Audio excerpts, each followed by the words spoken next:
So, hi everybody, and welcome to the Psychic Diaries. So normally you've got me and Michael Lamport. Unfortunately, Michael can't be with us today, so I apologise on his behalf, and I know we're going to miss him already. But we do have the lovely Lisa Scrivens with us today. Really, really happy about this. I've been trying to get hold of you since I don't know when, so I'm so happy that you've agreed to come onto the show with us. So thank you, Lisa. Really. Oh, well, thank you for having me. You're very welcome. So, I think every child is born with a psychic ability. It's just how we use it. When we go to school, we have to learn sort of practical stuff every day, and then it sort of goes away, and then it might come back. How old were you when you first realized that you got this wonderful gift? Yeah, it's from my first memory. So when I was about 3 or 4 years old, and so I remember seeing people that other people didn't see, and my grandmother, who also is psychic and a medium, just said, yeah, we can see people that have gone to heaven. And so I was never really scared of it until I was a teenager. But when I was a teenager, I went through a period where it was scary to me. Yeah, I think as a teenager, we sort of look into things a little bit differently, don't we? Yeah. And that was it with me. I think I was about 8 when I was first aware. It was spirit animals that I could see. I couldn't see human form. I couldn't see form like that, but I could see animals. But then, yeah, it went away with me. And then I was a teenager, really sort of interested in things. Well, how great that your grandmother was also to guide you through that. Yeah. And then it just made it so it was less scary for me. Yeah.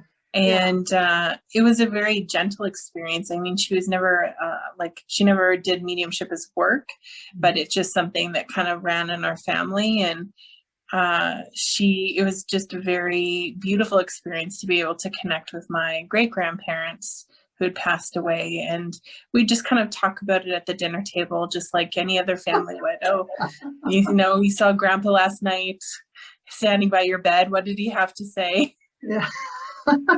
Well, you know what, Lisa? I don't think that's a typical family thing. It's like, oh yeah, I saw Grandpa last night. How long's he been in spirit now? So no, that's brilliant. That you grew up without having that fear factor there. That really helps. So do you still physically see spirit? Can you still see them? Sometimes. Yeah. Most of the time I'm just kind of experiencing their energy. It's not the same as when I was a child. Sometimes I do see them, and in full form or apparition, and it doesn't happen often, maybe a couple times a year. So, but then when it does, it just takes me back a little bit. Yeah. Do you know, I've always wanted to do that, because when I do spirit rescue work, because the vibration is different, I can sometimes see that I see spirit as a vibrational haze. I can see the energy, or I see a colour, or just but mostly it's just what I call the knowing, isn't it? You just know. But I cannot say to her, please let me see you physically. I really want to see you physically, especially when I'm doing a reading for somebody. And no, it doesn't happen like that. So we don't always get what we want. We get what we need, I suppose, really. And how usually when it happens for me, it's usually as I'm falling asleep, like I'm in that kind of half awake, half dream state. Yeah. And they appear next to my bed, so not necessarily in readings. Yeah. Oh, that's just reminded me of with spirit rescue work. I sometimes do remote work. So I was doing a spiritual retreat in Spain with my business partner, and his wife was there as well. And she had experienced in this old Spanish villa where we were, this lady who came to her in the middle of the night. It really freaked her out. And instead of saying, go to Feathers, which is we're in Feathers here today, which is my spiritual home here. where I do all my readings and everything. And with remote rescue, we set up this remote thing that go to Feathers, and then we have spirit guides, who work with us in a rescue situation. They just bring them here, and then we deal with them then. However, instead of saying that, she said, "Go to Jackie." And I woke up literally with this female stood by the side of my bed. Normally, my spirit guide would not allow that to happen. It's only like in, circumstances that really need to be dealt with. He obviously thought it needed to be dealt with. So I had to deal with it in the middle, early hours of the morning. And my husband was asleep, was oblivious to everything. So at breakfast, I said, I had a really strange experience like last night, when my spirit guide obviously felt this lady needed rescuing. and so Jan looked across at me. She went, "Oh, I'm so sorry." He said, "It's my fault." She said, "I sent it to you." So interesting that you should talk about just as you're falling asleep or when you're just about to wake, because of course that is the easiest kind that spirit can connect, isn't it? Because that's the state to get to in meditation, that alpha sort of state. Yeah. And spirit is compliant, and I have some rules for them, but every once in a while they sneak through. So yeah. Are you aware of your spirit guide? I have a couple that I'm aware of. Yeah. I don't a lot of my guides, like some of them I've never met here in the physical world, but some I have that have decided to become my guides after they've passed. So it just depends on what I need them for. I've had one young lady that's been with me since I've been like 16. That's the first time I remember. And but I also, like, my grandmother is my guide, and she's the one that taught me about this. And she's been around since she passed away, really helping me out. Yeah, that's cool, isn't it, when that happens? Yeah, my one of my nans, my grandmother, she is always in and out of, we do classes, and she's in and out. She comes to the students, and she's like, oh. And the thing is, she was a very quiet person when she lived on the earth, a very, very private person. And her and I had a really great relationship, so it was no surprise that we still connect after she passed away. But for her to integrate with other people, it's like amazing that she does that. And she's always there, just in a not particularly as a guide, but just in a supporting role, or just to say, I'm still here. And she usually gives me either a white rose or a yellow rose. That's normally her sign. She'll do that, so it's interesting. Tell me about the guide that you met when you were a teenager. How did she present herself? Well, her name is Sarah. And she has like long brown hair, and she was around my age. So kind of, she's, around 16, and she stays that age. She hasn't aged at all. I find she just leads me to the places where I need to be in my life, places where people need healing or compassion. She's the one that kind of is like, you should take this on. Like, she kind of is my business manager almost, but in a way, but, not necessarily just, all types of things within my realm of being. I do some volunteer work every week, and she leads me and guides me to help people. And so she's really just a cool person, and I call her a person, but she seems like one to me. Do you think she passed at that age? Is that why she appears at that age? Or do you think she was just connecting with your energy as you were at that age? I think she was probably just connecting with my energy, because then I could relate to her. I think had it been, at that point, like an old woman, I would have been freaked right out. Right. And so I think that was the way that I knew that she was a safe spirit to be around. Yeah, that's good, because you're connecting with the energy, and it's like when we're children we have imaginary friends, except they're not imaginary friends, as they're spirit, and usually other spirit children that you connect with, and that I would imagine that would be the case, is that you wouldn't be frightened because of that. Yeah. And so it's just a beautiful thing to have a relationship with your guide that kind of spans decades now, So I know my spirit guide, the main one that I work with, because I do have quite a few different ones that have different purposes, that are there for a different reason. But my main spirit guide, who has been with me forever, we have such a laid back sort of relationship that I completely, he doesn't need to let me know physically he's there now. Even when I was first starting out, mediumship and training, I needed to know physically that he was there. So he would put a hat on my head to let me know. It's like a really strange feeling, just having this sat on your head. It's like having glasses on, and when you take them off, you still think the glasses are there. And it's the same with the hat thing. But he did that. Interesting. Yeah, he did that because I needed to know that, and that was because it was lack of confidence, So I would be standing on a rostrum in front of, the spiritualist churches when I first started, and please, just let me know. And that was my ego needing to know because of my confidence thing. I don't doubt spirit; it's me that I doubt.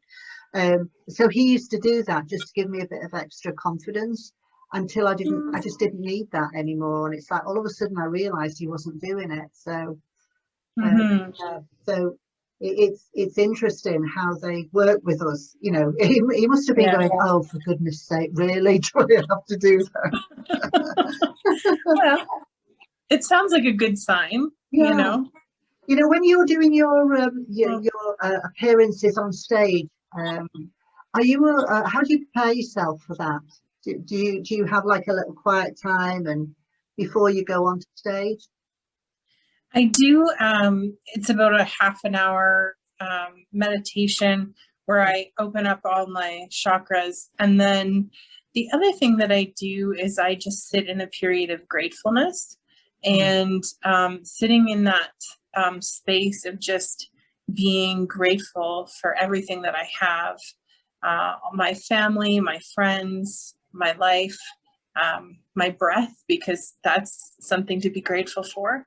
That seems to kind of shift me into a vibration where I'm able to really connect. So I can do it without doing those things, but those things help me be really clear so that the messages I'm getting are really, clear and concise. And because I suppose, you're setting your intent. It's like a surgeon going into theatre, he washes the gowns up, puts all the, he or she puts all the, proper equipment on to prepare themselves, and so it's just the same, isn't it, that you make that preparation beforehand, whether it's for a personal reading with a client, or whether it's on the rostrum to an audience, And I think people might not know that about mediums, is that we have to shift our energy up so that we're able to connect, and our job doesn't just end and start at the beginning of a reading. It's something that we have to take care of every day. Because it's energy work, isn't it? So you have to look after your own energy first to be able to project that energy. But you're absolutely right, you have to raise the vibration enough to be able to connect and hear properly, even though it's not with the ears.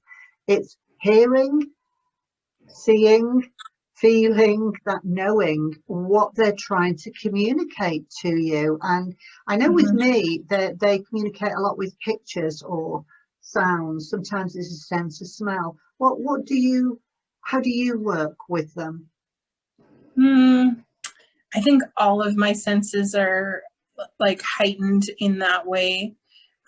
I really like sometimes my sense of taste. They'll have me eating things, which I always think is really cool. Like favorite foods or that kind of thing. Yeah. I see things kind of like I'm watching a movie, so I'll see pictures and that kind of thing. And then, you know, I feel things in my body like physical ailments, like heart problems or cancer or that kind of thing.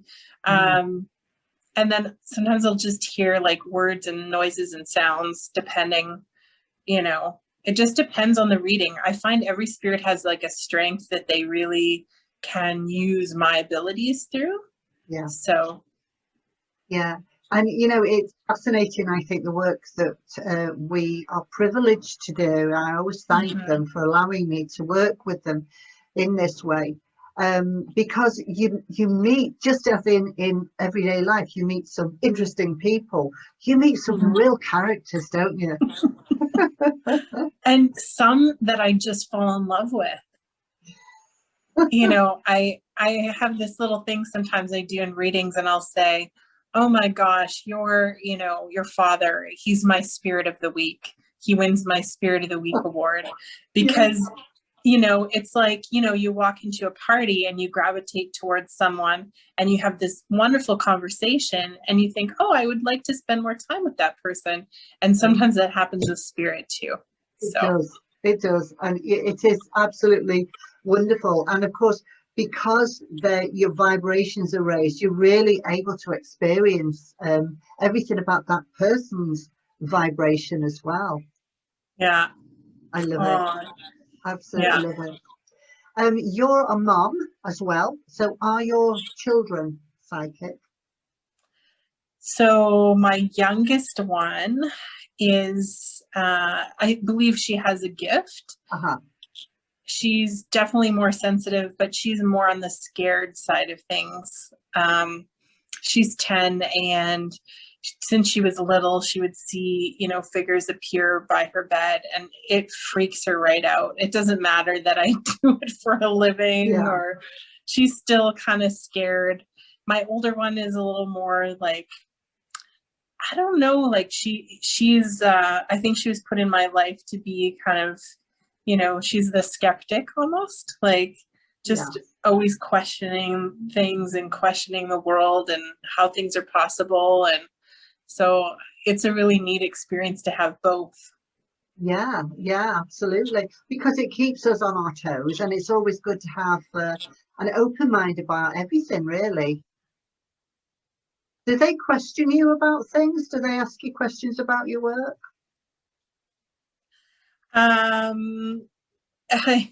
Sometimes, like they'll ask me, they'll just ask me little things like, how was your day? Or did you speak to any, you know, spirits that were fun? Or they'll just ask me stuff at the dinner table.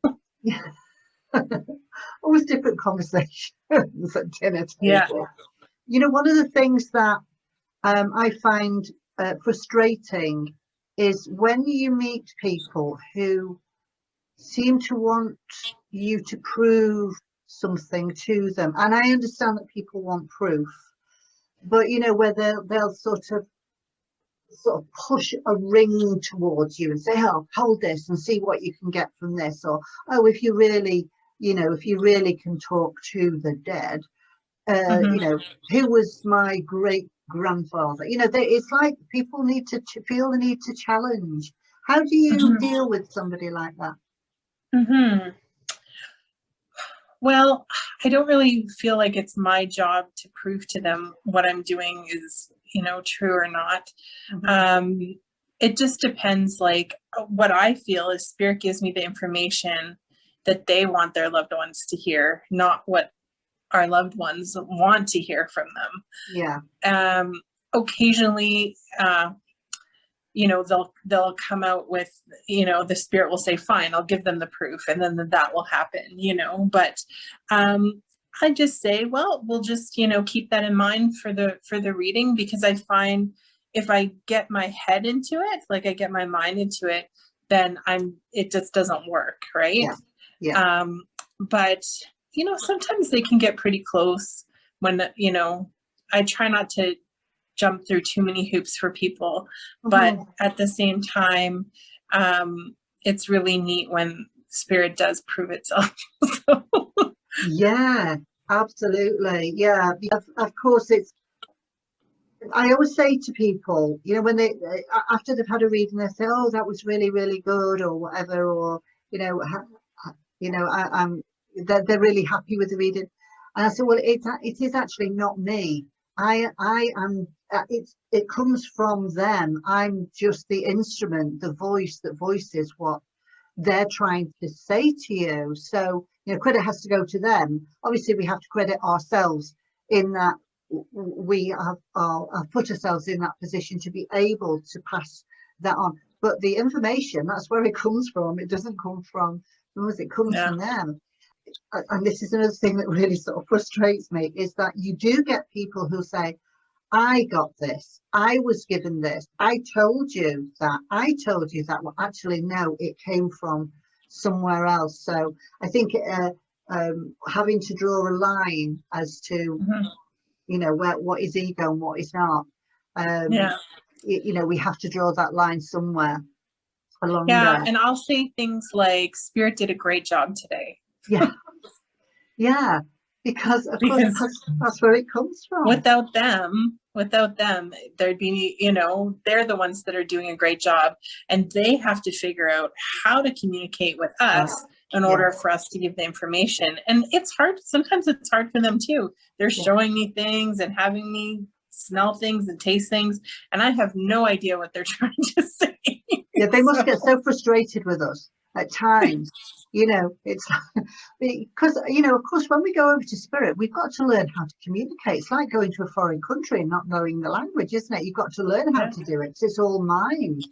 And showing us something, it's like, is it this? Is it this? Is it this? And then finally, when we get to where it's like, oh, they must be going, "Oh, finally, yes, we got there with that one." Yeah. That's totally, it's like they'll keep doing it until I get it, and it's like, okay, I got it. Oh, that's good. Yeah. Do you prefer doing individual readings or platform work, or do you like both equally? I like them both equally. Like, I like the intimacy of a one-to-one reading where we really have the time to go through, all the relatives, and it doesn't seem as rushed, And then when you're doing a platform reading, sometimes I feel like, I only have so many hours or whatever to do all the readings. And there's so many people, and I just want to do them for everyone, right? Like, I want everyone to have that experience. So sometimes I find like, I feel like, oh, I'm connecting with this one person, and then it ends up being, two people down from that person who actually gets the message, right? And it's like, oh, I wish they would have got that. I wish it would have been for them.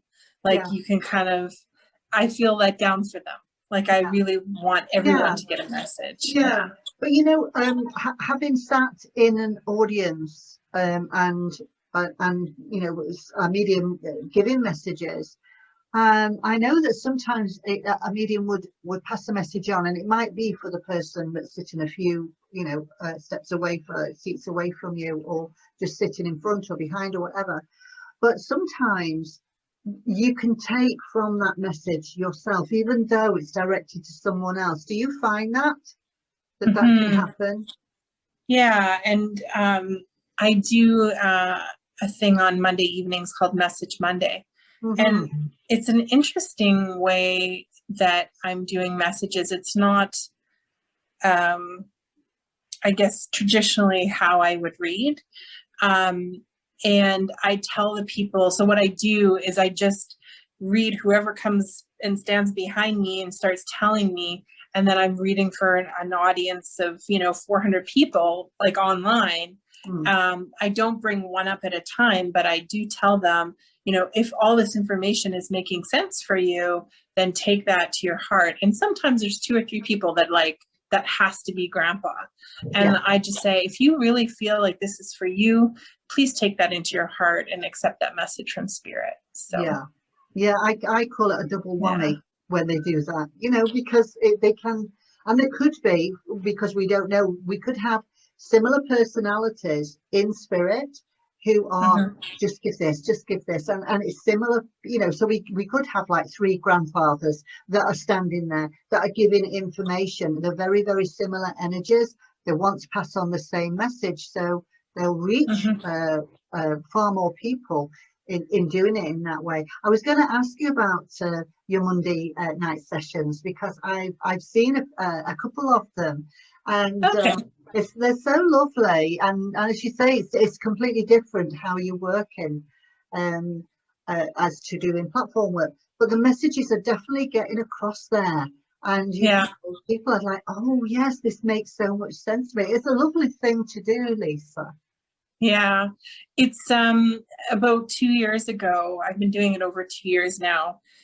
You know, Spirit just said to me, this is another way you can reach people, you know, build a community for them to come to, and then, you know, offer this work as kind of like your way of saying thank you, you know. And it really, the group has become just like there's a huge place in my heart for it. And I love coming there and doing the messages. It is different, right? Because it's not the same as, you know, bringing somebody up on the computer screen and giving them a reading. But I really feel like a lot of people tune in and they're there every week and they benefit from the messages, even if it's not for them. Yeah, because people like to hear that message being passed on. It warms their heart, you know, to be able to hear that. You do a healing group as well, don't you? Is it a healing group that you run as well?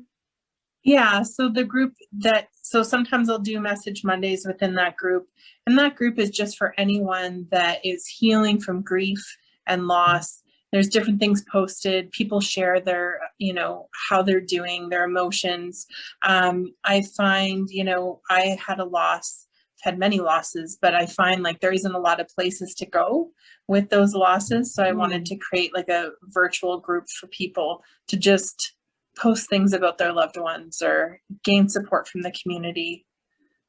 Yeah, that's so important, you know, because when somebody passes away, it's like the elephant in the room, isn't it? You know, like even family members or friends, they don't want to talk about that person, or they don't want to mention anything about that person in case they upset them or they feel uncomfortable themselves. And so, but the person who, you know, like with my dad or my brother, I talk about them all the time as if they were already here, because of course they are. They are already here.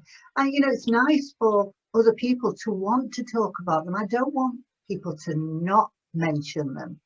I want people to go, oh, yeah, blah, blah, because they don't want to upset you or they feel uncomfortable themselves. So, yeah, it's nice to have a place to go to where you can share those thoughts or feelings. Yeah. And so and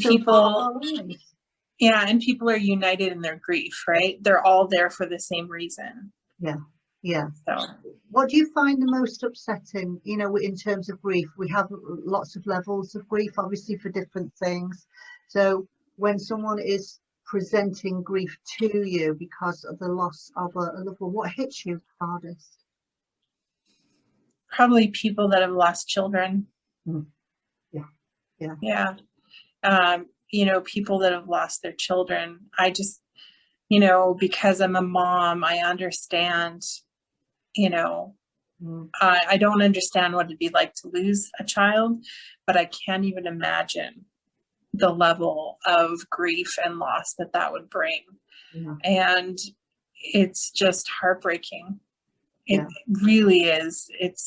It's a tough day if I'm doing readings and I've done, you know, if I have maybe like I do 4 readings a day. And if I, like, let's say I have 2 of them that are losses of children, it's hard. It's a hard day. Yeah. And do you find, or have you found that it's harder for the person who is receiving the messages rather than the child that's in spirit that you may be passing messages on from? Oh, yeah. I mean, the children are just so happy to see mom and dad and so happy to talk to, you know, their parents, whoever they are, their caregivers. And they're just excited to have that opportunity. right? Yeah. And then, but I also feel like there's this healing can happen in an instant. And so, I mean, it doesn't heal the whole wound, but it can definitely help, you know, lift this person's spirit up a little bit, or lift their soul up a bit, to know that their child exists, to know that it doesn't end, and that they can have a relationship with their child too. It doesn't have to be just in the reading.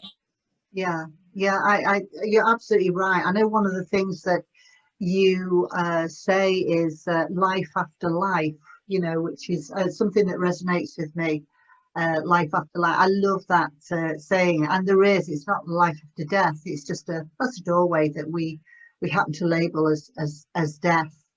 And so I love it when the children do come through, because they bring such a happy, high vibration with them, just as they would if they were still here in the same way. So it's absolutely wonderful that they can make us feel so good in that way.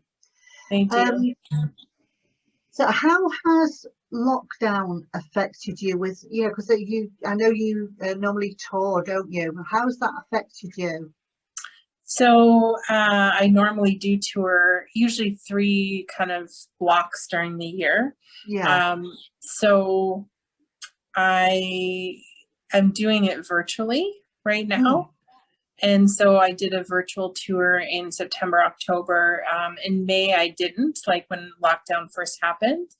I think I did, actually, that's not true. I did a show in May and June online. And so they're via like Zoom webinar. And, you know, people, I can't get to them. So that's kind of the way that we're doing it for now. It's been hard to not be traveling. I really enjoy meeting the people and seeing, you know, and sometimes I do the same cities. And so it's nice to see people again. And then virtually, I've been doing my appointments where we are in Winnipeg pretty much since last March. I've been, you know, in the office doing in-person readings for maybe a total of a month of that entire time. Yeah, the same here in England. It's exactly the same, and we're still in lockdown now. I think until April 12th, when you know, things lift a little bit. But yeah, the same thing. But with the shows that you do, with the tours, because I don't do platform work. I mean, I have done platform work in the past, but that's not my forte. That's not what I really like to do. But I totally understand being with people and feeling that energy from them, from the audience, and then you'll get all of their relatives in spirit who are all going, oh, this is great. I'm going to stand in this queue and I'm going to see if I can get through to Lisa before anybody else, you know. And so there's a buzz in the, because having sat in an audience, I can, you know, as a medium, you can feel it yourself. It's like, oh my God, this is so good. And you're buzzing from the energy there. So yeah, I can understand it's a little bit different virtually doing that, but you can still sense that energy. It's just not as powerful, is it, in that way? Yeah, like when I'm in, you know, one of those rooms and you're talking about the buzz, when I'm walking through the air, when I'm walking in the air, I can feel, it feels like cotton balls hitting me, like little cotton balls hitting my dress. And you know, it's very interesting feeling. It's very energizing. You know, usually I don't sleep too much afterwards. Like I'm up, you're buzzing, you know, just buzzing from it. It's like plugging yourself into an electrical outlet, you know. Yeah, absolutely, because they can really make you feel like that, you know, in that way. And I know with the spirit rescue work that I do, you're aware of all your spider senses are like on full alert, you know, and of course you're working with a different energy there, because you're working with an energy that's a troubled energy.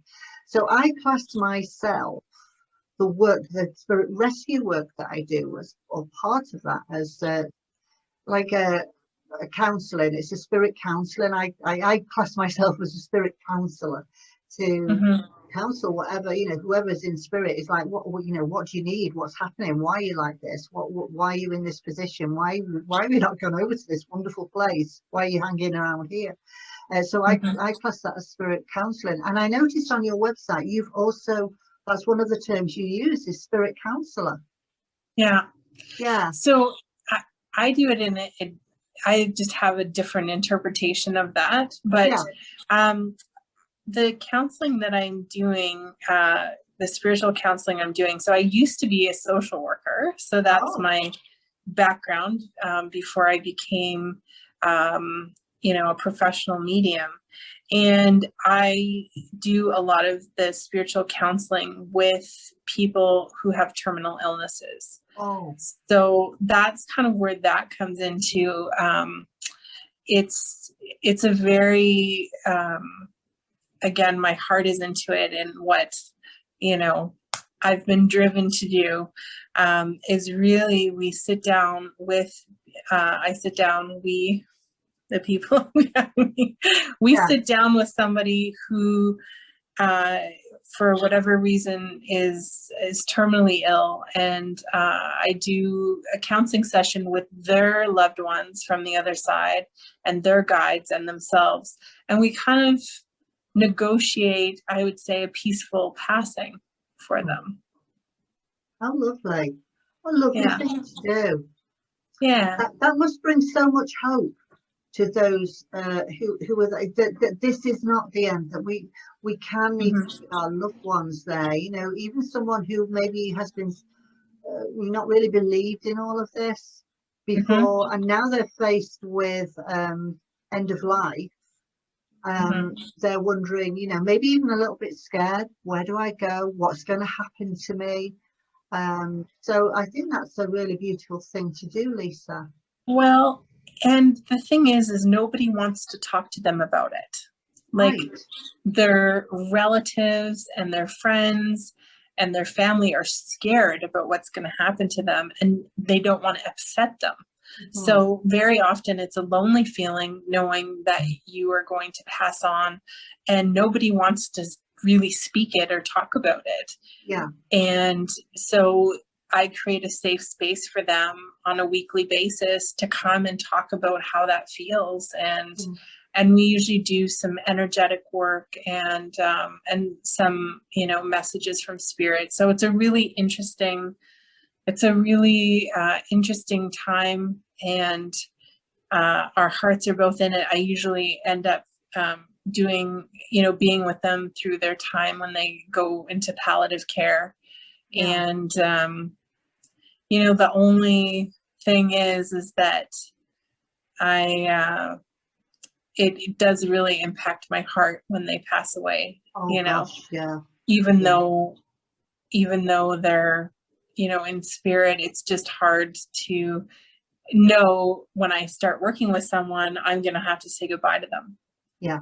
Yeah. Because you get close, you get really close, and it's a very intimate part of somebody's life, that, you know, you know, to be a doula, like, you know, the doula there. Yeah. That, you know, that you are there and you're sharing that information, and they must look so forward to your weekly visits, that you can share things with them in that way. It must be a huge relief to them to be able to talk to someone.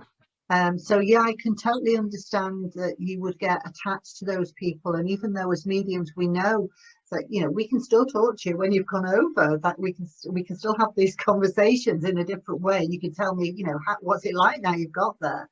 It's that physical connection, isn't it? It's the physical we miss. Yeah. Yeah. And that it's just, again, it was kind of just the same as my healing community. This was, I had a lady who posted to my Facebook, and this was in 2012. And she said to me, I really want to see you, Lisa, but I don't have the money and I don't have the time. I'm dying. And I thought to myself, well, then come on in. Like, if you want to talk to me and, you know, you don't have a lot of time left, let's come and please see me. And don't worry, it won't cost you anything. You have to come and see me. And then I worked with her for about 6 months. And that's how that was all born out of that. Like, And then when she had gone, I was like, I need to keep doing this. Like, I need to keep helping people. So, yeah. You know, so she was guided to you and you were guided to her for a reason at that time. And look at what's been born from that. Yeah. Yeah. And I can tell by how you're talking that you get so much out of that yourself. You really value that part of your work. I do. Yeah. And I'm just so blessed that the work has such that I've been able to create a balance of this, I call it a breath of like giving and receiving. And so, you know, I'm receiving from people, but I'm also gifting people things. And as long as I'm giving and receiving in this way, it's kind of like the ocean. It kind of goes out and comes in, or this breath. And I find that, you know, my reason for being here is for all different, you know, all different souls. Yeah. Yeah. What about animals? Do you communicate with animals? I do. Lovely. So I love it. I noticed when I first started working as a professional medium that animals would start to come through during the readings. And then, you know, I'd kind of go, oh, did you have this kind of black dog with a white chest or whatever it was? And they would be like, yeah. So then I started to see if I could communicate with them, their souls. And it's almost identical to human souls for me. They can show me things, have me hear things, taste, smell things, the whole bit. And so then I was able to communicate with them. And I thought, you know, I'm going to do an event where I only communicate with animals. Oh, fabulous. So I did an event and it was called Somewhere Over the Rainbow Bridge. Wonderful. And all night I just read animals, nobody's people. And I requested that nobody's people come through, that I only wanted to speak with animals. And one of my most memorable ones that I love to tell is I had said to people, you know, I've got dogs and cats, and I even had a horse. And I said, I wish you guys could sense what I'm feeling with all these animals around me. And then I said, oh my gosh, there's a chicken. There was a chicken there. And so I sensed this chicken. And so probably I was walking around the room, and this right by me, you know, a couple of feet away was this man, and he kind of hit his wife to the side of her, and he said, I told you your chicken would come through. So she had a pet chicken named Henny Penny, and this chicken was able to come through in front of everyone.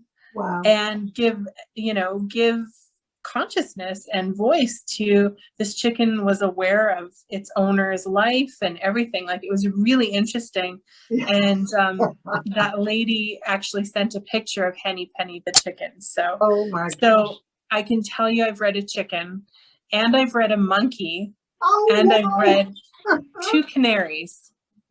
Oh, that's awesome. So those are the weirdest ones I've ever read. The unexpected. I did read, a couple months ago, I read a guinea pig. Anyway, so what did the guinea pig have to say? I can't really remember my readings too much, but I do remember, you know, talking about the coloring of the guinea pig, and just to kind of like match up what, you know, so to kind of validate the guinea pig's existence. And then, you know, it was like her baby to her, right? So it was able to talk about the things that she's been through in her life, that this guinea pig has witnessed and been around for. And so it's very much like talking to human soul, for sure. Yeah. You know, and animals are so basic, aren't they? You know, they need to eat, they need to sleep, they need to have exercise, they need to play, they need to feel love, you know. And so it's all the basic needs, without which is all our basic needs, you know, without all the nitty gritty stuff that comes in to interfere with our everyday life. So yeah, I mean, I just imagine, you know, I got chickens, so that's why I was really sort of smiling at that, because they're all individual, they've all got real characters, And you know, it's not just a chicken, it's a chicken that has got an attitude, or it's a chicken that's a little bit humble or whatever. So they do have characters, and for that character to come across in that way, it's fantastic. So I love the fact that you did an entire show just saying, I only want animals. That is so cool. You should do more of those. You know, the animals were able to come out with their nicknames, you know, their physical names, what happened to them, how they passed away, if they had tumors, if they, like, it was you know, better than I thought it would go, really, to be honest with you. Cool. You need to do that again. That's, you know, it's like, how much can an animal say? Well, apparently a lot. So I had a cat that had come through in a reading, and the lady had got two cats, and this cat had passed away, and she put its the bowl that it used to feed from was on top of the refrigerator, and this cat had said, was making me aware of the bowl on the top of the refrigerator. She said, I had to put it there because the other cat couldn't get to that place. So that's where she fed the cat, on top of the refrigerator. Yeah. You know, and it was like, what? But exactly. That's what the cat was wanted to say. I know the bowl's still there, even though there's no food in it. And do you know what? The other one still can't get up there. And isn't that amazing, eh? It's so funny. It's yeah. So what about the future, Lisa? What have you got in store for us? Well, I'm in the middle of writing a book. Wow. And just about my experiences with spirit, some of the, you know, I've got these kind of amazing things that have happened during readings, and I feel like it would be almost like the chicken story. Some of these stories are just, they're too good, right, to not be put in print. So and I'm doing a mentorship program, and I've found myself recently actually wanting to really mentor other mediums. So I've been doing that. And then hopefully I want to go back on tour again. So hopefully that's, you know, I have kind of all the places where I usually go. Everybody's writing me, when are you coming back? It's like, well, when COVID settles down, I guess. Yeah, and it will, and we've got so much to look forward to. And I'm going to put my name down already for that book, because I want to read all of those stories. So when it's published, let me know. We will advertise. I'll advertise it on my website as well, and we're going to put all your details at the end of this video so people can find you. I know you've got a really long waiting list for clients, haven't you? Yeah. So, yeah, what's the waiting list now? So what we do is we do a lottery system. So you put your name in, and then every couple of months I kind of fill my schedule up. And so we randomly pick people, and then they can book within, I do it at kind of 3-month kind of intervals during the year. And I always felt like everybody should have kind of a chance to get a reading. I decided to go I decided to go to a waitlist lottery. You know, sometimes I'll get a letter from somebody and they've been waiting, you know, 3 years or whatever. And when that happens, I kind of slip them in, because I feel like they've been waiting for 3 years and their name hasn't been picked yet.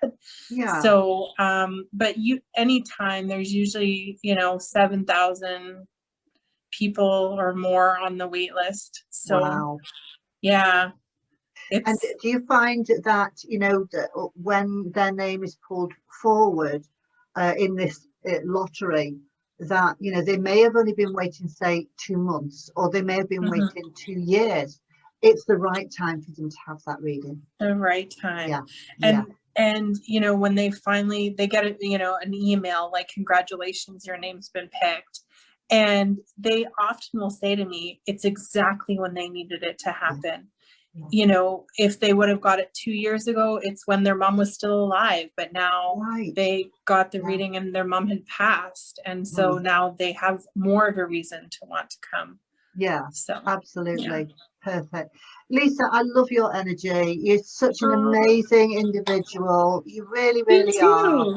And, you know, I can't wait for us to meet up in person at some point. That would be awesome. Yeah.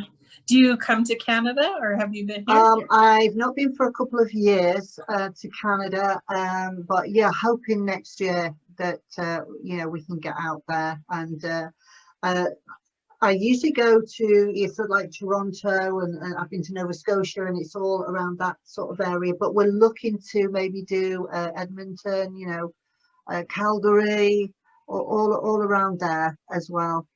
So yeah, we're Nice. there. That would be wonderful. Well, I guess Absolutely. if I come your way, then I'll have a place to say hello to you. Oh, you would? Yes, Yeah. absolutely. Yes, we shall look forward to that. If they want this to happen, it will happen.